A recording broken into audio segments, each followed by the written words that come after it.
আসসালামু আলাইকুম। আশা করি আপনারা সবাই ভালো আছেন এবং সুস্থ আছেন। মার্কেটে আজকে আপনার ৫,৩৫২.২ তে থামছে, যেটা আপনার ৫৩.৭৩ মুভমেন্ট দিয়েছে। তো এই ভিডিওতে আমি কথা বলবো মার্কেটের আজকের অবস্থা নিয়ে, এরপরে ইন্ডেক্স মুভার নিয়ে, ৩ নম্বরে হচ্ছে টপ স্টক গেইনার এবং লুজার নিয়ে, ৪ নম্বরে ডিএসইএক্স এবং আগামীতে কি হতে পারে তা নিয়ে কথা বলবো। তো চলুন শুরু করা যাক।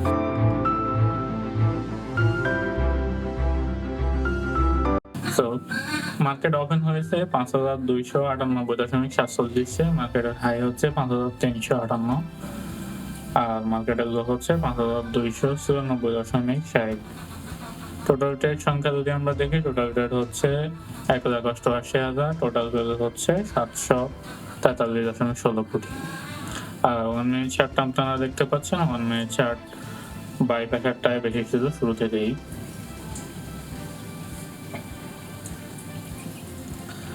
আর স্টকে দেখতে পাচ্ছেন 251টি আপে আছে, 69টি ডাউনে এবং 78টি আনচেঞ্জ অবস্থায় আছে।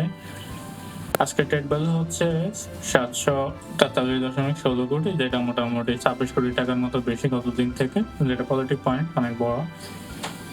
আর আমরা top sector by trade value percentage wise যদি দেখি, ব্যাংক ৩০.৪৯%, টেক্সটাইল 11.৬৮%, ফার্মাসিউটিক্যাল কেমিক্যাল 11.৫৯%, ইন্স্যুরেন্স ৬.৩৬%।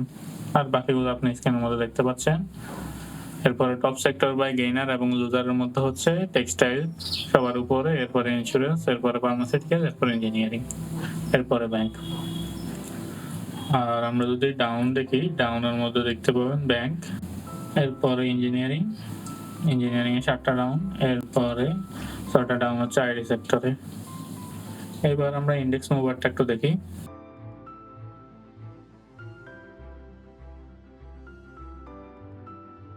সো সবার উপরে স্কয়ার ফার্মা আছে, এরপরে ব্র্যাক ব্যাংক পজিটিভ দিক দিয়ে, এরপরে মারিকো, বাকিগুলো আপনারা দেখতে পাচ্ছেন এখানে।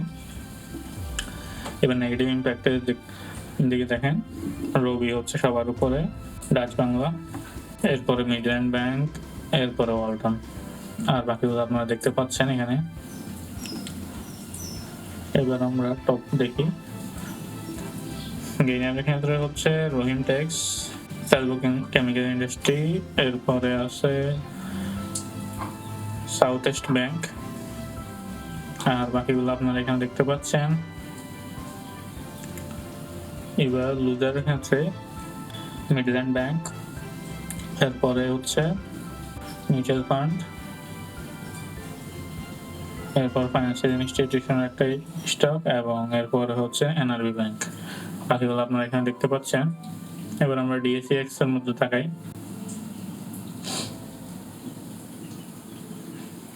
আজকের ক্যান্ডেল মোটামুটি ভালো দেখাচ্ছে, সাথে ভলিউমটা কালকে থেকে অনেক বেশি, যেটা পজিটিভ সাইন। আর হিস্টোগ্রামটা আপনারা দেখতে পাচ্ছেন আগে থেকে ছোট হয়ে গেছে, যদিও আপনার ক্যান্ডেল এবং ভলিউমটা ভালো দেখাচ্ছে, হিস্টোগ্রামটা নেগেটিভ যাচ্ছে, যেটা একটা নেগেটিভ সাইন। তো গত 3 দিনে আপনার পোর্টফোলিও মোটামুটি স্টকের দাম যদি আপনার 10-15% কমে যায়, আজকে একদিনে কিন্তু অত বাড়ে নাই, আপনারা যত বাড়ছে মনে করছেন, সর্বোচ্চ হলে 2%, 1% করে বাড়ছে। তো এইদিকে এই ব্যাপারগুলো একটু নজর দিবেন, যে কমার সময় কিন্তু আপনার পোর্টফোলিও খুব দ্রুত কমে, বাড়ার সময় কিন্তু ওইভাবে বাড়ে না। তো আজ এই পর্যন্তই, ধন্যবাদ সবাইকে, আসসালামু আলাইকুম।